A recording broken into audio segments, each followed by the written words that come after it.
오늘 아침을 여는 말씀은 이사야 18장 4절에서 5절 말씀입니다. 여호와께서 내게 이르시되 내가 나의 처소에서 조용히 감찰함이 쬐이는 일광 같고 가을 더위에 운무 같도다. 추수하기 전에 꽃이 떨어지고 포도가 맺혀 익어갈 때에 내가 낫으로 그 연한 가지를 베며 퍼진 가지를 찍어버려서. 함께 읽은 이사야 18장 4절은 하나님의 모습을 이렇게 묘사합니다. 하나님께서 그의 처소에서 조용히 감찰하신다는 것입니다.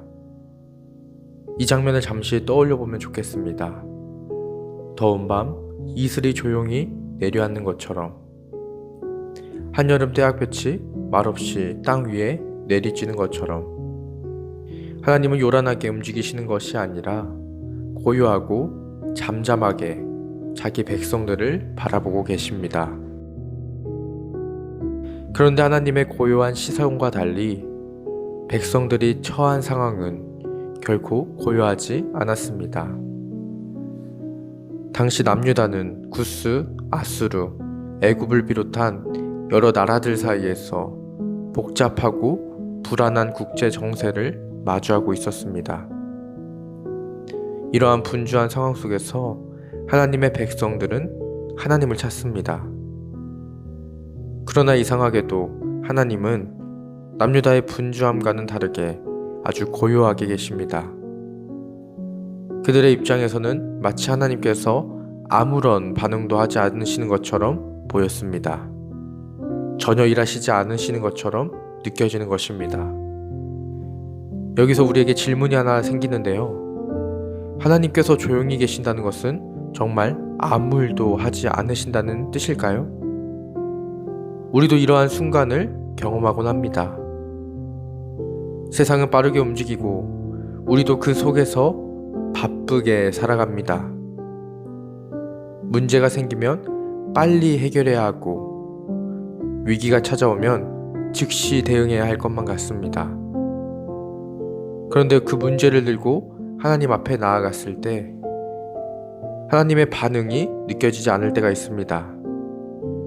기도했는데도 상황이 달라지지 않고 간절히 구했는데도 응답이 없는 것처럼 느껴집니다. 그때 우리의 마음에는 조급함이 찾아옵니다. 그리고 점차 이 조급함이 켜지면서 우리는 다른 방법을 찾기 시작합니다. 하나님을 기다리기보다는 내가 해결하려고 하고, 하나님을 의지하기보다는 눈에 보이는 힘과 방법에 기대기 시작합니다. 그리고 그때부터 우리의 기도는 흔들리기 시작하죠. 그렇다면 하나님께서는 정말 아무런 반응도 하지 않으시는 분일까요? 그저 침묵하시면서 우리의 상황을 방관하시는 분일까요? 그렇지 않습니다. 5절에서 하나님은 포도가 맺혀 익어갈 때에 낫으로 연한 가지를 베며 퍼진 가지를 찍어버리겠다고 말씀하십니다. 이 말씀은 하나님께서 아무것도 하지 않으신다는 뜻이 아닙니다. 오히려 하나님께서는 가장 적절한 때를 기다리고 계신다는 뜻입니다. 하나님께서는 사람의 조급함에 끌려가시는 분이 아닙니다. 그분께서는 그분이 생각하기에 가장 합당한 때에 그분만의 방법으로 일하십니다. 우리가 볼 때는 늦는 듯 보일 수 있습니다. 아무런 일이 일어나지 않는 것처럼 보일 수도 있습니다. 그러나 하나님은 멈춰 계신 것이 아닙니다. 하나님은 보고 계시고 알고 계시며 하나님의 때를 준비하고 계십니다. 그렇다면 우리에게 필요한 것은 무엇일까요? 바로 인내입니다. 인내는 아무것도 하지 않고 가만히 있는 것이 아닙니다. 인내는 현실을 외면하는 것도 아닙니다. 이 성경이 말하는 인내는 분주한 세상 속에서 하나님의 시선을 신뢰하는 것입니다. 당장의 눈앞의 문제가 나를 흔들어도 하나님께서 나를 놓지 않고 바라보고 계심을 믿는 것입니다. 이 하나님의 응답이 더디게 느껴져도 가장 적절한 때에 가장 선한 방법으로 일하실 것을 기대하는 것입니다.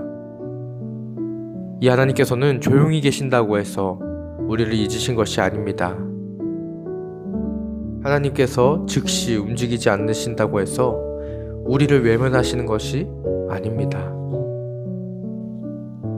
오히려 하나님은 가장 높은 자리에서 우리를 다 살펴보시며 우리를 감찰하고 계시고 가장 정확한 때에 우리를 바라보고 일하시는 분입니다.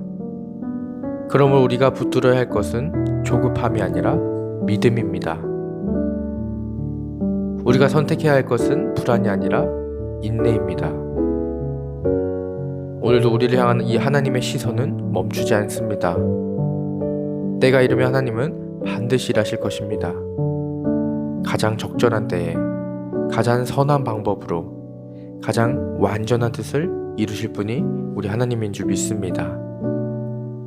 이 분주한 세상 속에서도 조급함에 끌려가지 않고 하나님의 침묵을 오해하지 않으며 주님의 때를 신뢰함으로 인내하시는 성도님들 되시기를 간절히 소망합니다.